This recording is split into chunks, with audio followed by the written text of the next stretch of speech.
What is financial freedom? Is achieving financial freedom in today's economy realistic? And how can you make dramatic improvements to your finances in the next 31 days? We'll answer these questions and more on this, the 8th episode of the DoughRoller podcast. Welcome to the DoughRoller podcast, where the best thing money can buy is financial freedom. We help you make more, spend less, and invest the rest. And now your host, Rob Berger. Hey, whether you're just starting out, buried under a mountain of debt, or well on your way to financial freedom, this is the podcast to help you take your finances to the next level. Happy 2014. As we enter the new year, I thought I would put together a 31-day money challenge. So for the next 31 days, I'm going to publish 31 podcasts, which will no doubt drive my wife crazy, but she has given me the green light to do this. And so here I am on day one, January 1st, 2014. And the idea for this came as I was sort of thinking about our own finances. And, I tend to, like a lot of people, when you hit the new year, I start to think about, how the past year went, things I could have done differently, things that went well, things that didn't go so well, and what I want for me and for my family for the next year. And I'd been getting a lot of email and comments from folks asking all kinds of questions about just about every imaginable thing related to personal finance and investing. So I thought, now is really a good time to take the first month of a new year and walk through all of the things you need to think about and do in order to move closer to financial freedom. That's the term I use. For those listening to the show, the motto is the best thing money can buy is financial freedom. Some people call it financial independence. Some call it just being comfortable. Some call it not laying awake at night worrying about how you're going to pay your rent. But whatever it is for you, the goal for me over the next 31 days is to bring you content on this podcast that can help you move in the right direction with your finances. And I'm happy to announce that we've got two sponsors that are making this a reality, that are helping me offset the cost of putting 31 podcasts together in just 31 days.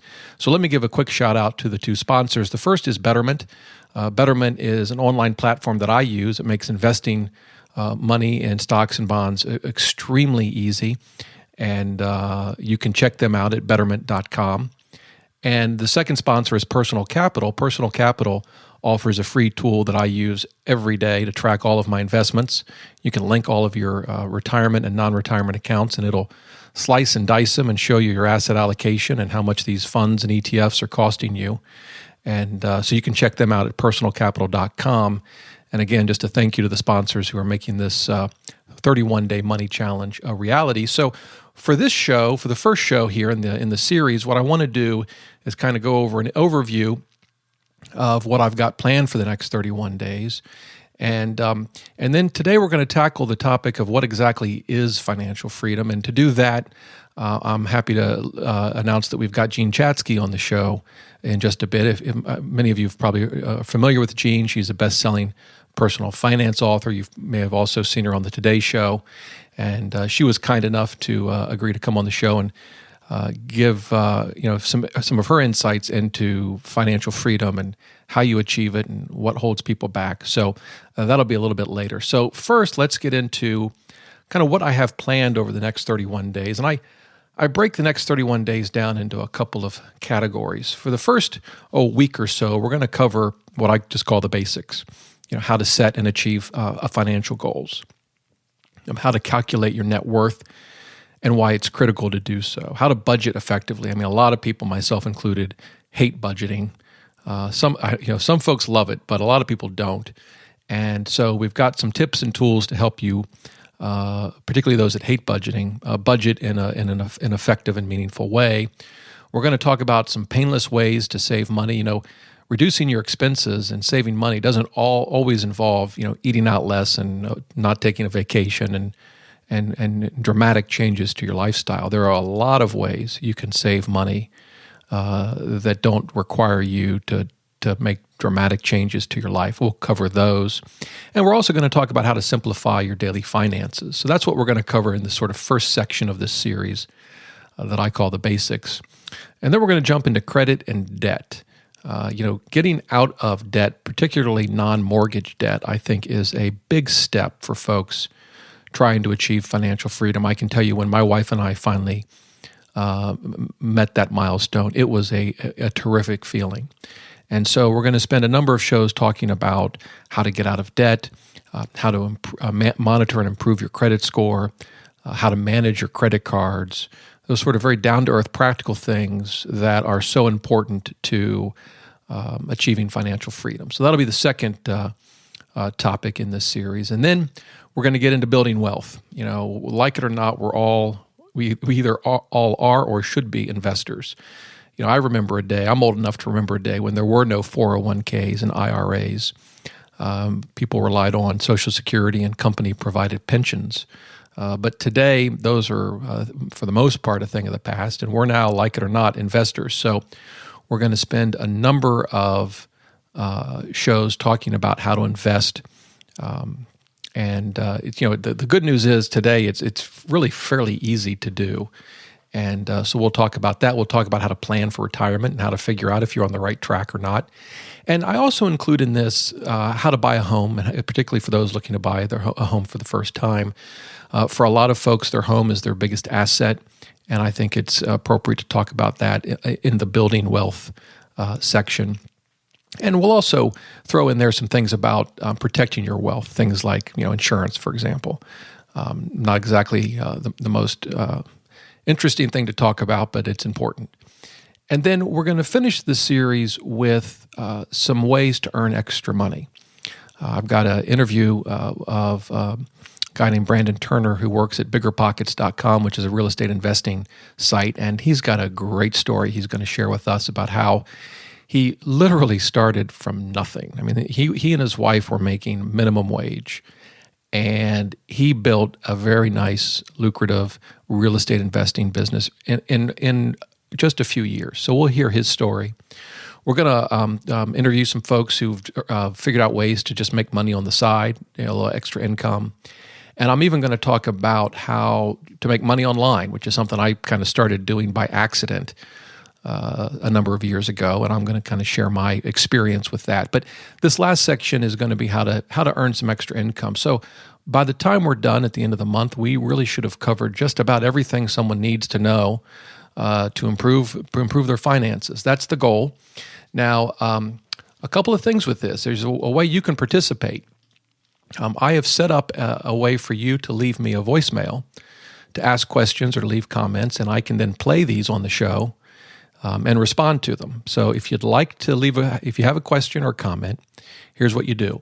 You're going to go to a website called SpeakPipe. That's SpeakPipe.com /DoughRoller. And that's a page dedicated to this podcast. You can simply click on a button, record your comment or question right there at your computer. I'll get an email, and I'll play some of those throughout this series, and really going forward, that's going to be available as a way for you all to participate in the podcast, and I will leave a link to that page in the show notes as well. And then, as I've kind of alluded to, I mentioned Jean Chatzky is going to be on the show today.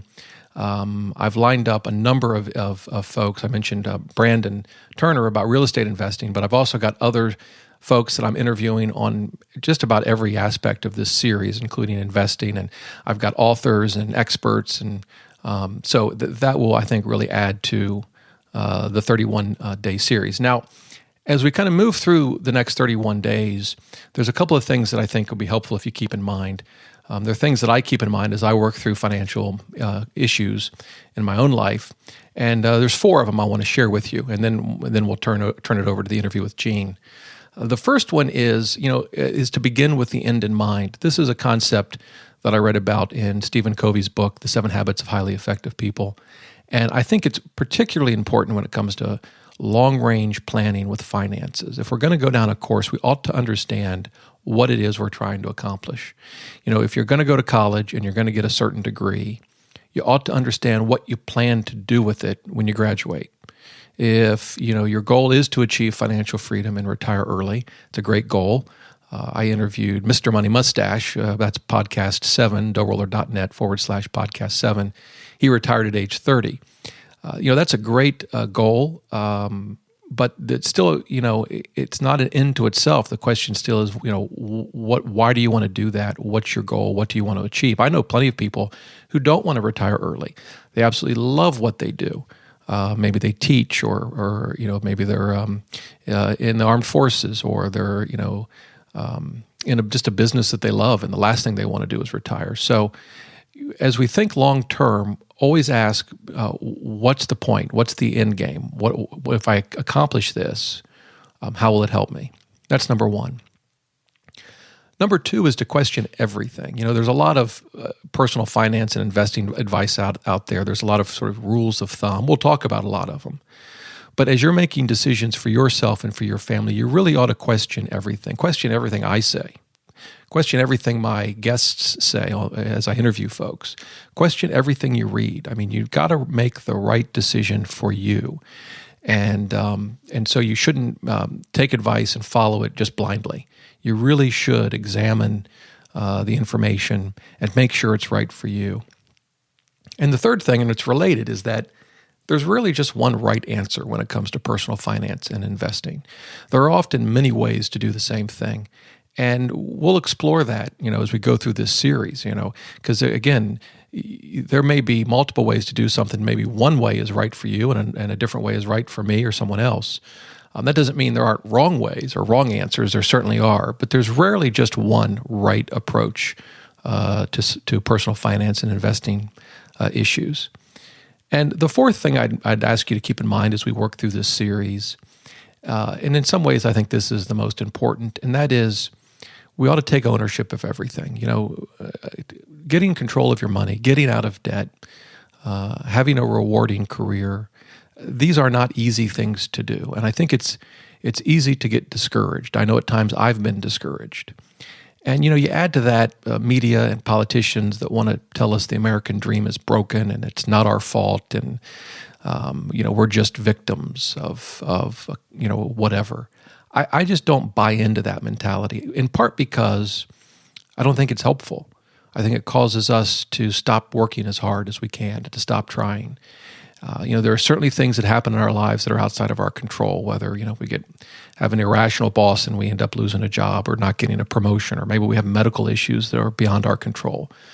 But I think we need to focus on those things that we can control, those things that we can influence, and do our absolute best in every circumstance. I won't pretend for a moment that it's easy. It's not. But I think it's something that we should strive for. And so with that, I'm going to now turn over to my interview with Jean. We talk about financial freedom and what it means to her and how to achieve it. I think you'll find this interview very helpful. Jean, welcome to the show. Thanks so much. It's nice to be here. I am so grateful for your time.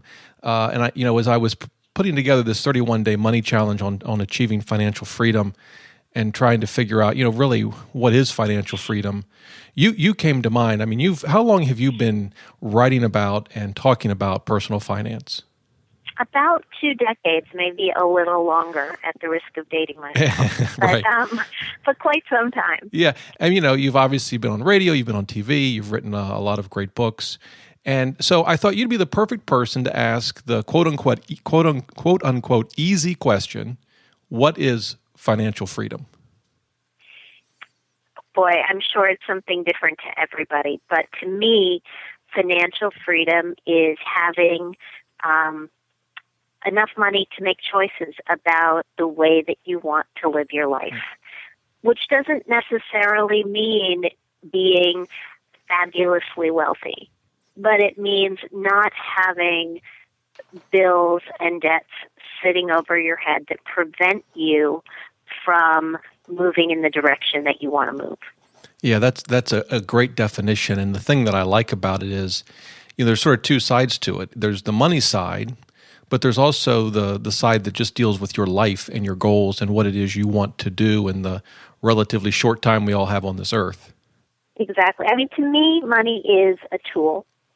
And it's a tool that we need to use to get what we want out of life, and using it to the best possible, using it to our best possible ability means getting educated in how to use money. And unfortunately, that's not something that many of us learn in school. So we learn it from people like you. We learn it from books. We learn it on the go as we move through life.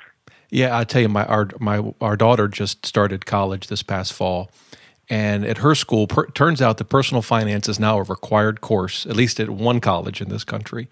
Well, that's fantastic. In the textbook, which I don't have in front of me, but it was actually quite good and covered a lot of, the things that folks need. And well, let me ask you this: I'd done an email or an email interview with you a couple of months ago, and I don't know if you remember, but we gave away a free class, a free session in your money school that you have on your website. And for those listening, if you're not familiar with it, I'll link to the money school, Jean's money school, in the show notes. But I'm curious, from that experience of running those classes, have you found that there are certain sort of common things that trip people up in their journey to achieve financial freedom? The big commonality is a lack of consciousness about where our money is going. We're so busy these days. Everybody is running in a million different directions and taking care of kids and households and work and friends, and it's overwhelming, but it often means that we don't pay enough attention to our personal finances. And the big commonality that I have found in the people who have taken my class is that they have been very surprised when they just slow it down for a couple of hours and start to really pay attention to where their money is going and how they're using it today, that they can really take much greater control over their financial lives and make better decisions tomorrow and free up cash and save more and spend less and achieve whatever goals they are putting at the top of their lists. Yeah, and it seems like today, I grew up in the 70s, and finances today are far more complicated than they were then. And we have no question. Yeah, I mean, we didn't have cell phone bills, we didn't have cable bills. We didn't have 401ks. Right. I mean, to me, the 401k is actually the thing that changed everything, because it took the responsibility for funding retirement off of the shoulders of corporations and it put it on yours and mine. And that means that we've got to learn all of these investing skills that our parents and our grandparents really didn't have to worry about. Yeah, absolutely. I talked to my mom a lot about that, and because my parents had a defined benefit plan before the days of 401ks. And as you said, now we're all, whether we like it or not, we're all investors, and it takes a lot to learn that. Yeah. So I'm curious, you mentioned a lack of consciousness as to where our money goes. And this has been something near and dear to me because at the end of every year, somehow, I guess the whole New Year's resolution thing, I don't know. But I refocus on our budget and where our money's going. And I've been doing that the last couple of days, and it's been eye-opening. Do you have any tips for folks listening? How should they? Are there tools that they can use that can help them get a better understanding of where their money's going? Is it just a matter of getting pen and paper in hand and figuring it out? There are absolutely tools that you can use. You can use, tools on the web like mint.com, but you can also just take Scratchpad and start categorizing. Here's where I'm spending my money. And you don't have to do it forever. I mean, your approach is actually interesting. You do it once a year, beginning of the year, fresh start kind of thing. I think that's a great way to go about it because it's tedious. That's what people don't like about it. It's not difficult. It's just tedious. So if you can get yourself to do it for a couple of weeks or a couple of months, once a year, that's fantastic. You write down where your money's going, and once you can see where you are spending more than you thought you were spending, then it sort of nudges you in the direction of making the appropriate changes. Yeah, and I think you hit on this because so many people the thought of tracking every dime they spend, just to, they'd rather go to the dentist than do that. Right. But I wouldn't. But yeah. Okay. Right. Well, I don't think I would either. But but to your point, and I guess I hadn't really thought about it in terms of the way I do things. But yeah, this isn't something you have to do 365 days a year. I guess I'd even take it a step further. You really, I would say a lot of people don't really need to track every dime they spend, because I think for many people, the problems crop up in certain categories of spending. I mean, they may not need to track every dime of gas they put in their car, but they may need to track all of the money they spend eating out, for example. Yeah, exactly. Yeah. Or, everybody has some category where they spend more than they think they do. For folks who live in New York City, it's often the taxis. You hop into a taxi instead of jumping in the subway, and taxis have gotten more expensive, and the amount that you can be spending on those things is just incredible. One question, you may have alluded to this, but how important is the amount of money folks make? I mean, have you met folks that perhaps didn't make a lot of money, at least relative to, some eye-popping salaries that we see, and still achieve financial freedom? Oh, absolutely. I mean, I did a piece of research a few years ago, and it's been other people have done similar studies, and the results are largely the same. Achieving financial happiness, which I think is very close to financial freedom, really requires about $75,000 in income per year. Now, that's an average.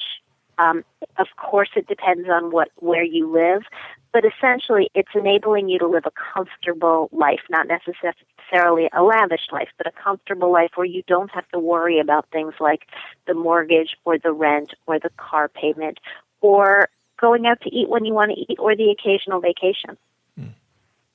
And what do you see as the difference between financial happiness, as you said, and financial freedom? I think that financial freedom involves habitual saving.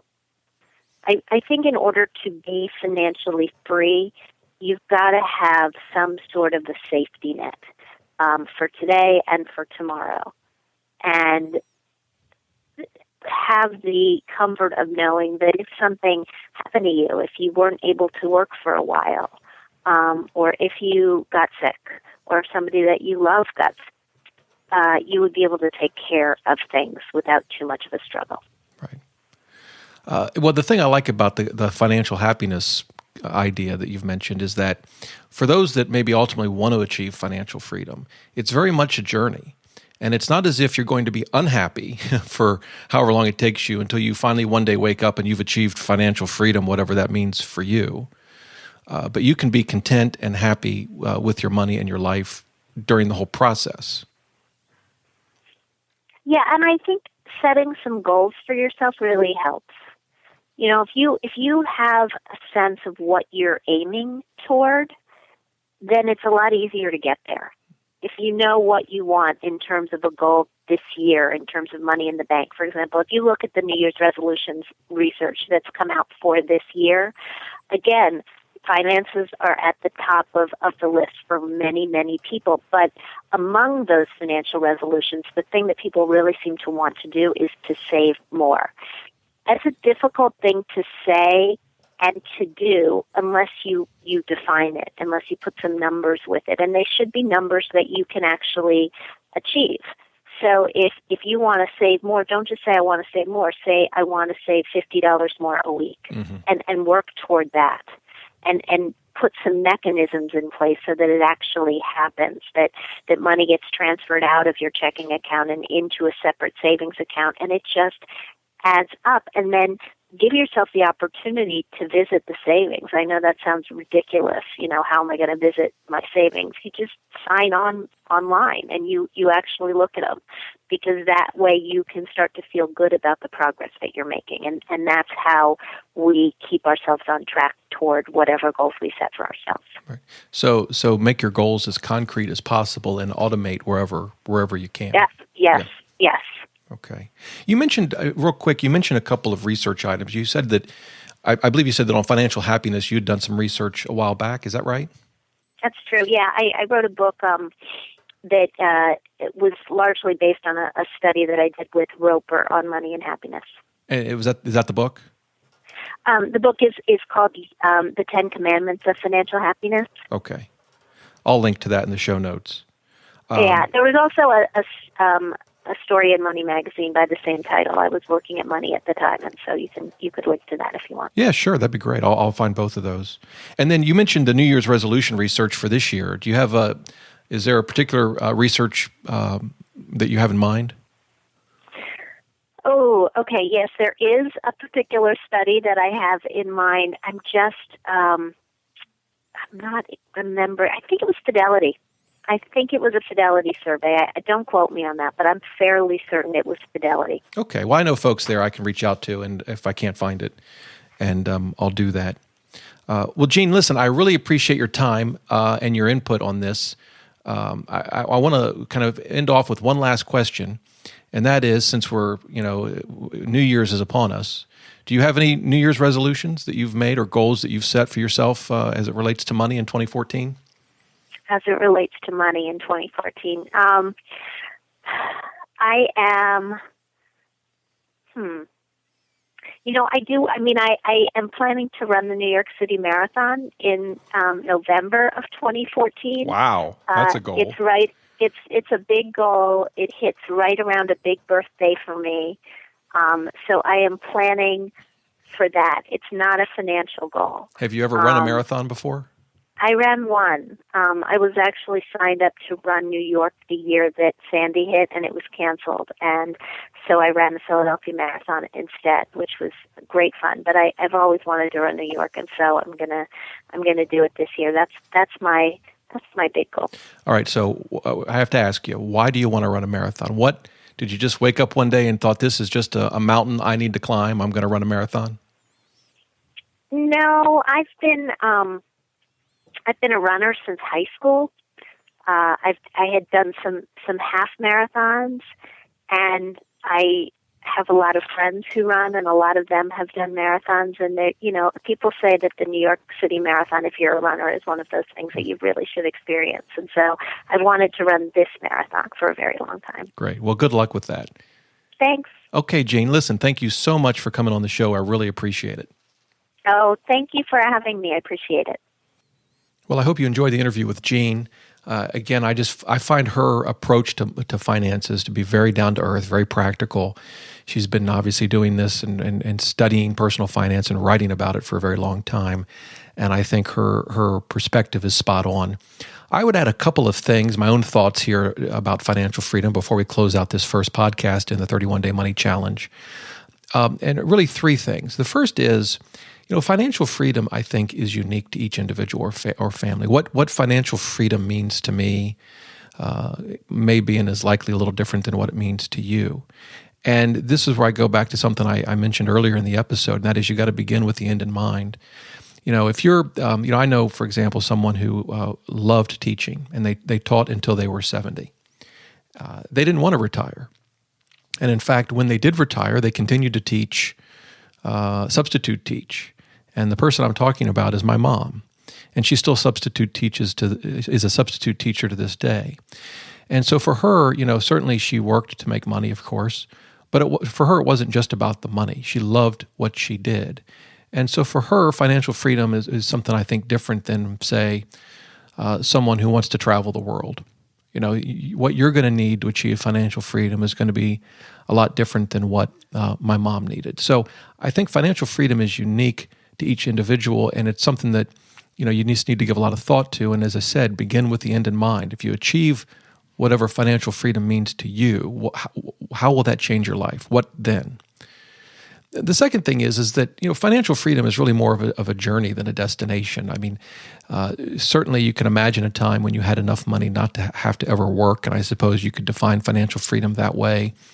But at least thinking back on my own experiences, my wife and I, achieved sort of financial freedom day by day and step by step. When I got my first job out of school and I could support us, and then she went to college and then she got a job, and we paid off that first credit card, and then we paid off that second credit card. Each step along the way, we achieved a little bit more financial freedom. The same is true as we try to build up an emergency fund or invest for retirement or for the future. So, ultimate financial freedom may seem like a lifetime away, but I think we need to focus on the little steps too as we go down this path, because it helps us stay motivated. And so I think that's an important part of financial freedom. And then the third thing is that while in this series, it's all about money, making more, spending less, investing, financial freedom isn't just about the money. And to me, financial freedom isn't having, a certain amount of money in the bank or making a certain amount of money. It's really what it will allow you to do, how it will allow you to live your dream, to live whatever purpose you have in life. So it's I guess the point is that money is not the end; it's a means to an end, and I think that's an important thing to keep in mind. So that brings our first episode in this 31-day money challenge to a close. Tomorrow, day 2, we're going to talk about setting goals you'll actually achieve. And until then, you can reach me at dr@DoughRoller.net. I read every email and respond to every email. As I mentioned earlier, you can leave a voicemail for the show that I may play on the show. You can go to speakpipe.com/DoughRoller. If you haven't subscribed to the podcast, you can do so. Just go to DoughRoller.net/iTunes. That will redirect you to the iTunes page where this podcast resides. You can subscribe and you can leave a review. And lastly, if you're not already, please subscribe to our weekly newsletter. We send it out every Saturday at 8 p.m., packed full of tips and resources and links to all kinds of content that helps you improve your finances. You can sign up. It's free. It's easy. DoughRoller.net/newsletter. So with that, until tomorrow, remember, the best thing money can buy is financial freedom.